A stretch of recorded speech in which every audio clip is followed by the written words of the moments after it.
Good morning, good morning, good morning. Welcome to Get Rich 101. I am your host. I'm Sacred Rights, and I am a survivor. I'm a survivor. That's part of what I got used to saying this week. So I am a survivor. I have survived a double hemorrhagic stroke, and that means that 83% of the people who had my stroke died within 4 weeks. Within 4 weeks. And I've made it 2 years and counting. So here we go. Here we go. And that right there is I am Rev Melissa. And we about to get into it. So let's see. We gotta give a shout out to New Thought Media Network for giving us space and opportunity to grow. And I think that's it. We're going to get into this show. First of all, I'm so glad you're here. Because I was struggling trying to get up this morning. I was like, oh, thank goodness Mel will be there and she'll help me out. Well, good day. And I think we need some fireworks for your introduction. I think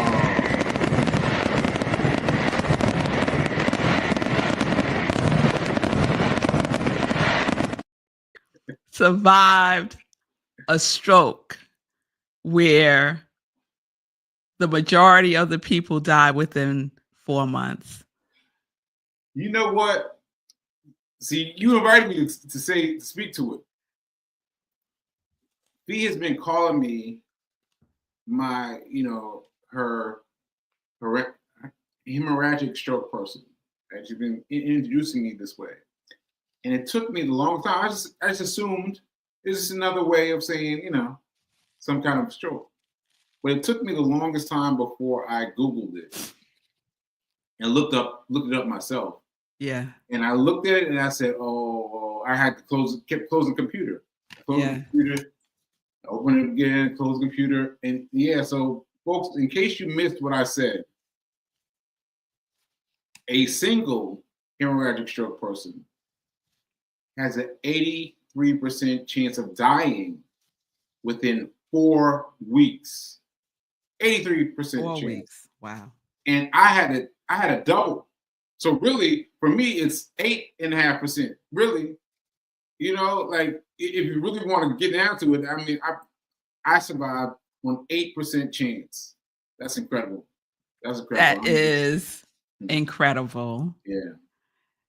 Ashe. Oh, I could say so much about that, Sekou, but what do you want to talk about today? Go ahead.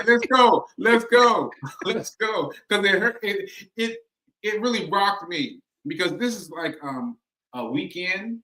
I mean, I've had a stroke for 2 years, but me getting into hemorrhagic stroke has just been a week, and I've been like, I've been tripping. Yeah.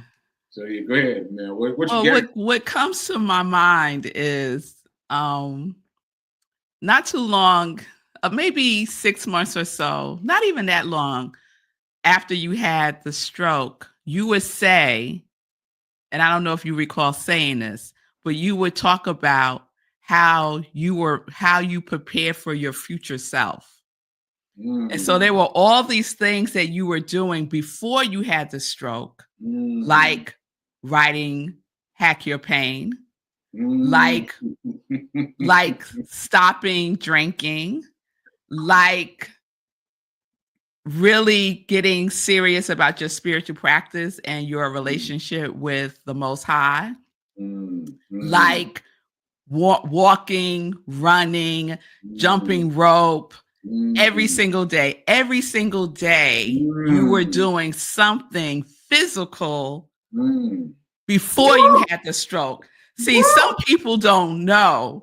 They think that Sekou started running every day after he had the stroke. But let me tell you something. He started this journey long before he had the stroke. It got serious, Sekou. Yeah. In 2019, 2020. 409 days before the stroke. Yes. 409 Yes. days. Yeah. So the present self that was Sekou back then was preparing himself for his future self, the Sekou who had 2 strokes. Woo. And this is Sekou, boy. This is like but see, this is the thing. We think that we need something, and some of us do, need something dramatic and traumatic to occur before we step fully into what is ours to do. And Sekou, you had stepped into what is yours to do before you had the stroke. And so I just want to remind you of that, because there's a lot of emphasis that is put on after you had the stroke. But I'm a witness. I'm a witness to how you were preparing yourself. You didn't know for what, right? For what? Who would have guessed that it would have been a stroke? Right? 8% chance. Come on. 8%. And the doctors told me ultimately that if I hadn't been running, that would have been it for me. If I hadn't been running 409 days, I would have been checked out on the 409th day. That's right. That would have been not drinking alcohol for, I think it was like 2 years, but at that point or something like that. Something like that. So a happy kidney, happy liver, happy heart. You know, come on now. But I would hope that whoever is listening now or listening to the replay will take from you the example, Sekou, of what we do today matters. What we do today. Our today is an indicator of what our future self will be and will need. Because you didn't know this before you had the stroke. You didn't know everything that you were doing every day as a commitment consistently and this boy, let me tell y'all. Let's talk for a minute. Let's talk. Rain, snow, tornado. I'm not exaggerating when I say tornado. He would be out in the streets, running, walking, jumping rope, doing push-ups, y'all. Like he was all in. He was all in. And so, you know, today is January 1st. It's the new year. And, you know, that first day of January, everyone's all hyped and they all in, right? And then January 2nd come. Right. It gets iffy. It gets real iffy. Yes. Yeah. So, Sekou, you are like a living testament of what we do today. Is an indicator of what our January 2nd will be, January 3rd will be, January 4th will be, and so on and so on and so on. Ashe. It's magnificent. Whoa. You know what this reminded me of, Mel? I was hanging out with Rush yesterday. And great show with Rush yesterday. I love that. Completely random. He's like, "You want to get some coffee?" I was like, "You want to do the show with me? Because I gotta do the show." He's like, I said, "Yeah, come on, man." And he did it, and it was good. It was good. We gotta do that show again because it was good. Yeah. So I was hanging out with him yesterday, and he told me about the nurses, and I was like, "The nurses? What do you mean?" It's like, "Man, I used to come in to see you, and they'd be like, hey, excuse me, sir. We need to talk to you." And they would be like, he would be like, I got scared, right?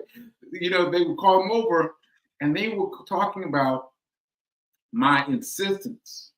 That's the best word I can use. My insistence on unplugging everything from my body, unplugging everything, and getting up and using the restroom, getting up to walk to use the restroom. Now, mind you, my complete right hand side was completely paralyzed. So I'm just dragging with my left side, And he said they gave him the business. They gave him the business every day. Every time he came in there, they tried to talk to him. They talked to him about it, and they were talking about. Well, so where I'm going with this is you were talking about me preparing. Mm-hmm. Now I had amnesia. This is when I didn't even know who Rush was. I didn't know who my mom was. I didn't know who anybody was, right? But the impetus, they get up and go, that take everything off and drag yourself to the bathroom was all inside of me. It's all inside of me because I didn't know anything. I couldn't remember anything. I couldn't remember from day to day when the doctors told me anything. I was just trying to get to the bathroom, every day. And yeah, that was interesting. Interesting. He said it was interesting, y'all. That is amazing. That is awe. I am in awe of all of that. And it just goes to show that your commitment and your insistence before the stroke was so you had embodied that. So it didn't matter that you had amnesia because the essence of who you are remembers. And oh my God, that's another lesson for all of us. We think we forget who we are. Yeah. But there is an essence within us that remembers, always remembers. And sometimes we got to forget everything that we think that we know and just rely on that knowingness. That knowingness that doesn't have all the baggage and all the ideas and all the limitations and all the limiting beliefs. Like, forget about that. And you had this, and I know me saying this might tick off some folks, but you had the gift and the blessing of this stroke to wipe the slate clean. Woo. Woo. And then say, cool, you wasn't like, oh, woe is me. Let me get in it. And this is not like whatever people's journeys are their journey. I'm talking about Sekou rights. Okay. That's who I am talking about right now. Right. You made up your mind, your divine mind, your all-knowing mind. Right. To take all that stuff off and drag yourself to that bathroom and refuse to get in that wheelchair. Come on now. Yeah, because no one told me. Let me rephrase. They might have told me what was going on with me, but I couldn't recall it.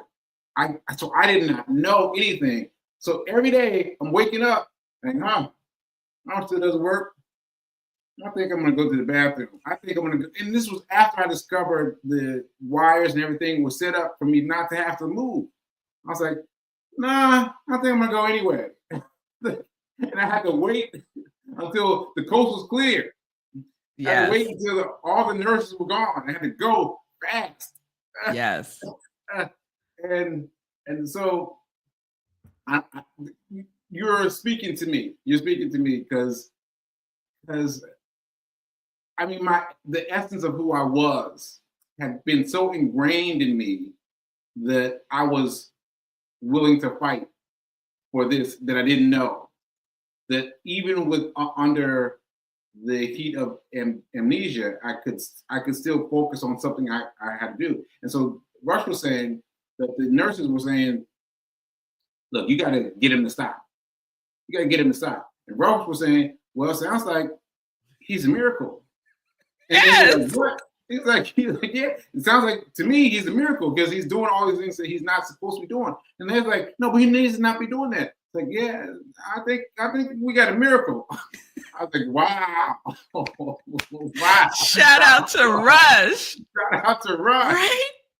For holding that vision of yourself for you as well. And shout out to Mama Sekou. Yeah. Oh my, okay. Mama Sekou. I got some clarity the other day when Sekou was talking about the stroke and how he didn't know for the longest time that he had a stroke and was shocked when finally. Did not know. It was a gym counselor who was reading everything, just checking my name, address, stroke. I was like, stroke? That was my reaction, just for those who didn't know. But for us, the ones who are like, who love you, the ones who are used to talking to you every day, getting texts from you every day, for those of us, we were like, what is happening? Right. What happened to him? And your mother was like, I think Mama Sekou sent me a video from YouTube. Maybe a week or two later that said what it was. But by then I was like, it doesn't even matter anymore what it is. I'm just glad that he's alive. Right. And I know that he's in the hospital. Right? Because your mom, Mama Sekou, was on radio silence. Yeah. She refused to name it. Yep. Yeah. Refused to name it. And that was such, at the time, Sekou, I could not understand that. Yeah. But I understand it now. Yeah. She refused to name it. She refused to put a label on you. She refused to have you identify yourself as this thing. Yes. Because I would have put all my things in it. All those things that are affiliated with stroke would have put in, because they started. When that woman started reading my chart, she said stroke. And I was like, stroke? My mom was right here. And she didn't say anything. And I said, okay. All right, you got a couple seconds, Sekou. You got a couple seconds. You got to stand up or fall back. Let's stand up. Yes. Let's stand up. Yes, ma'am. Check mark next to the stroke. Move on, please. Yes. Let's go. And your Mama Sekou is brilliant. That is a mother right there. Because not only did she not plant that seed in your mind, she didn't plant the seed in my mind either. Right. Because I have an experience of my husband had a stroke. Right. So I have that picture of what it is and what I would have laid that right on top of you. Right on top of you, because that's what I know. That's my experience of a stroke. But because she didn't name it, Mama Sekou, I could get up and do a dance right now. Because she didn't name it, she left it open for all, not just all, infinite possibilities. She gave you so much room to recreate yourself. Right? And my goodness. Get me within 8%. 8% of all the 95% out there. To get me to 8%. And I'm still here.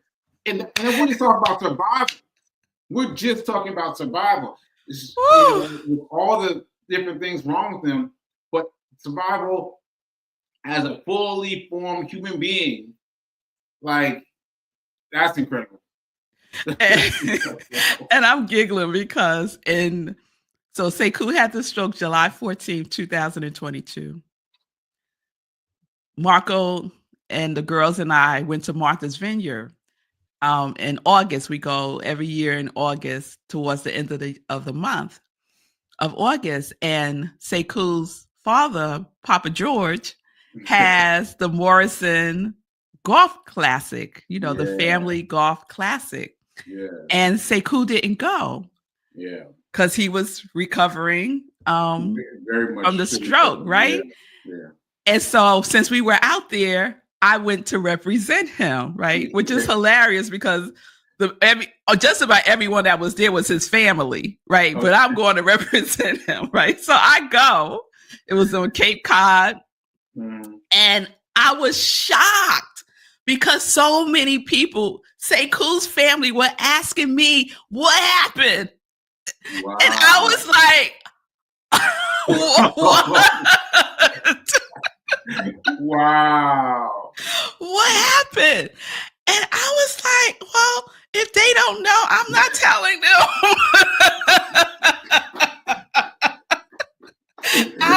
I don't know what this is about. I don't know what I done stepped into.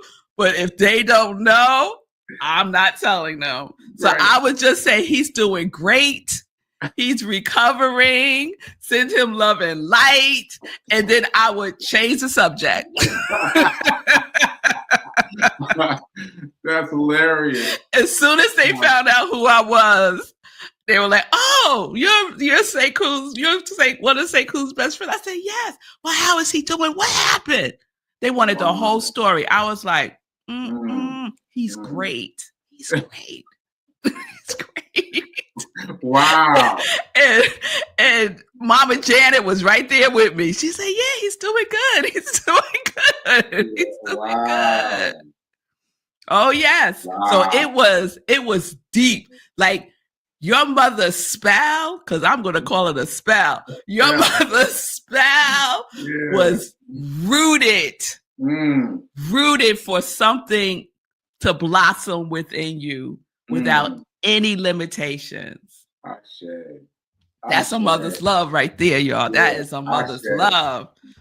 Yeah. Shout out to mom. Yes. And you know what else from that Morrison Golf Classic? I heard some things filtered back to me, and it filtered back that someone said, "Oh, he's fine. Oh, Sekou, he's fine." And I was like, I don't know how you define fine, but I was still very much struggling. But I was like, isn't that interesting that there was such a range of talk that people would say, "Oh yeah, he's fine. He's fine." And I was like, isn't that interesting that someone put me up on this high pedestal of doing well, and not on a low pedestal of, oh, well, we'll know. And I thought maybe I need to do more stuff that keeps me up, that keeps me at the high end. And that's why I ran a marathon. Yeah. To keep myself at the high end of doing. Yeah. That's such a testimony, and what I love about it also is you keep unraveling it. There's more, there's just so much more to unravel and discover and teach from. Yeah. Because that hemorrhagic still got me. The fact that Fee was announcing me as though he's had a hemorrhagic stroke, but me just moving in life as someone who had a stroke, but not feeling the need to figure out what that meant. But then to look it up and be like, oh, wow. And just to get that difference between a stroke. See, you know what? There should be levels. There should be this stroke, this stroke, this stroke, this stroke. There should be levels of different kinds of strokes so that we who've had one can get some clarity. Some clarity of like, oh, so this is what I'm experiencing. Oh, this is much more different than that. And so that would help us for just for the benefit of knowing where we are, because I remember my doctor here in Nashville, he had a stroke after my stroke. He had a stroke after mine. And I found him at random. I was up there at the hospital talking to someone else. I was coming out, And he came walking by. I was like, doctor? He's like, yeah, man. They gave me this cane. He held it up. It's like, yeah, they gave me this cane, but it ain't nothing. I had a stroke. It ain't nothing. And I was like, okay, I can't go to him anymore. Right? Because that's what I was thinking. I was thinking, okay, I can't go to you anymore because your experience of having a stroke and turning it around rapidly and going back to work and having the cane, but you're not really feeling it. Like all that stuff marks you for a certain range of a stroke. And my range is not yours. My range is much bigger than yours. And I had to get past that. Yeah. So that was a big whammy for me. Yeah. I think they probably don't do that because each stroke is so unique. And I mean, you're a testament to that. How do you say hemorrhagic? I can't pronounce it. Hemographic. Hemographic. I gotta pull it up. That particular type of stroke is a killer. Yeah. It is a killer. Yeah. So you're alive. Yeah. Right? I'm alive. So you're alive. So each stroke, each type of stroke is going to be unique for each individual that has the experience of it. And all the variables that embodies, because your variable in having that type of stroke is different from someone else's. You ran every day. You were conscious about what you were eating. You were, your mindset was shifting versus someone else who maybe was not exercising and not taking care of themselves physically and not focused on shifting their mindset. Their engagement with that type of stroke is going to be totally different because we're all different. I look at Marco and you having a stroke and my experience of you having the stroke has shifted how I had been feeling about Marco and his stroke, because Marco was similar to you. Marco had a stroke in January 2011. I don't remember the day. I think it was the 27th, but it was on a Sunday. And he was in ICU. And I want to say on the third day or something, I walk into the room and he's on the phone talking about an event that weekend that he's going to be doing. And I was like, what in the world? What are you talking about? So for him, like you, it was like, yeah, this is what I'm doing. Yeah. The fact that he was in the hospital in ICU, right? Irrelevant. Right. Irrelevant. Let's talk about this event. Right. And I had to take the phone from him and say, excuse me, who is this? Right. Do you know he just had a stroke? Oh, you don't know that. Oh, he didn't mention that. Oh, yeah. We're in ICU right now. Right now. Yeah. This event that you're talking about, he won't be there. Right. No. He won't be there. Right. And Marco's laying there looking at me like, what is going on with her? Right. So each individual's experience and relationship with a stroke, a heart attack, any life-changing event, life-altering event is going to be uniquely your experience. And I just love the idea of not putting labels or levels to it, because your mother is the evidence of this. As soon as we start to label it and name it over and over and over again, like a prayer, we're not praying that prayer. Right. So you make it, you define it. Right. you defined what that was. You defined how you were going to engage and be with this stroke that kills people within 4 weeks of them having it. Right. 4 weeks. Woo! I'm holding on 2 years. Woo. Come on. Ashe. And you out here changing lives, being an influencer, a money wizard. What? Come on now. Right. Well, say, cool. We didn't talk about money today. Yeah, we just talked about us. We just talked about this feeling, and that was very helpful to me. Thank you. Well, this was about prosperity, which is your quality. Yeah, this was a prosperous conversation. Yeah, this was prosperous. Yeah, and the things that I've talked to you about before, early into my recovery, have more significance now because now I can hold them better with my mind.